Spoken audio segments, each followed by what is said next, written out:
जय मसीह की। आप देख रहे हैं आपका प्यारा चैनल एसके अनमोल प्रेम। अगर आप इस वीडियो को देख रहे हैं तो यकीन मानिए यह परमेश्वर की योजना का हिस्सा है। इस वीडियो में हम जानेंगे कि जब शत्रु चारों ओर से हमला करता है, जब जीवन में संकट, विरोध और अंधकार बढ़ते हैं, तब हमें क्या करना चाहिए और क्या नहीं। बाइबल इस विषय में क्या कहती है, शुरू से अंत तक ध्यान से सुनिए, क्योंकि अंत में हम एक विशेष आत्मिक प्रार्थना करेंगे जो आपकी जिंदगी बदल सकती है।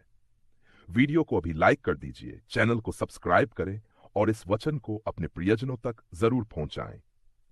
अब आइए परमेश्वर के वचन की गहराइयों में उतरते हैं।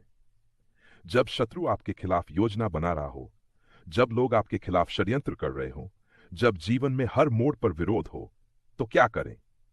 बाइबल में यह सवाल नया नहीं है। दाऊद, मूसा, एलिया, यहोशापात और स्वयं यीशु मसीह ने इस अनुभव को झेला, लेकिन उन्होंने हमें रास्ता भी दिखाया। भजन संहिता अध्याय 18 पद 7 में लिखा है, तब मैं संकट में यहोवा को पुकारूंगा, अपने परमेश्वर की दोहाई दूंगा, वह अपने मंदिर में से मेरी सुन लेगा और मेरी दोहाई उसके कान तक पहुंचेगी। जब हम शत्रु से घिरे हों, तब पहली क्रिया है प्रार्थना, लेकिन साधारण नहीं, गहरी रोती हुई, टूटी हुई आत्मा से निकली हुई प्रार्थना।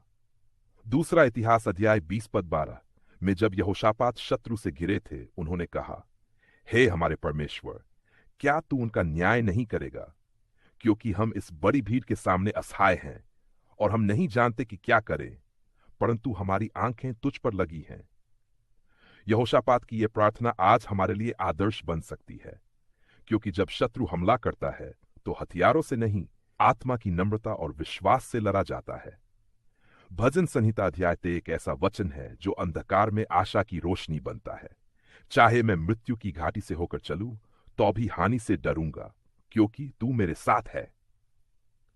जब शत्रु हमारे मन में भय, चिंता और आत्मग्लानि भरता है, तब बाइबल हमें बताती है कि परमेश्वर हमारे साथ है। कभी कभी शत्रु दिखाई नहीं देता, वह विचारों के रूप में, निराशा के रूप में, असफलता के रूप में आता है, लेकिन बाइबल कहती है, रोमियो अध्याय 8 पद 31, यदि परमेश्वर हमारे पक्ष में है तो हमारा विरोधी कौन हो सकता है? शत्रु के समय हमें क्या करना चाहिए? पहला, चुप रहना सीखें। निर्गमन अध्याय 14 में मूसा ने कहा, यहोवा तुम्हारे लिए लड़ेगा और तुम चुपचाप रहो। यह दुनिया हमें सिखाती है कि जवाब दो, पलटवार करो, लेकिन परमेश्वर हमें सिखाता है, धैर्य रखो, चुप रहो और मुझे काम करने दो। दूसरा, धन्यवाद करना न छोड़ें। जब आप धन्यवाद देते हैं तो आप शत्रु को निरुत्तर कर देते हैं। फिलिपियों अध्याय 4 पद 6, किसी बात की चिंता मत करो तुरु, हर बात में तुम्हारी प्रार्थनाएं और विनती धन्यवाद के साथ परमेश्वर के सामने प्रस्तुत की जाएं।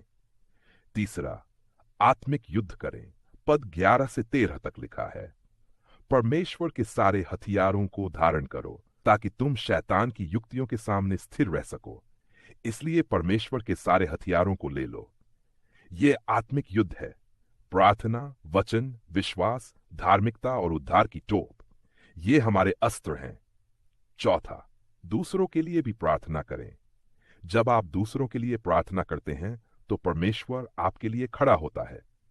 अय्यूब अध्याय 42 पद, जब अय्यूब ने अपने मित्रों के लिए प्रार्थना की, तब यहोवा ने उसकी दुर्दशा को पलट दिया।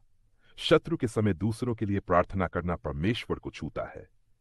पांचवा, प्रभु के वचन को दोहराएं। जब यीशु मसीह जंगल में परीक्षा में थे, उन्होंने शैतान को वचन से उत्तर दिया। मत्ती अध्याय 4 पद 4, मनुष्य केवल रोटी से नहीं परंतु प्रत्येक वचन से जीवित रहेगा जो परमेश्वर के मुख से निकलता है।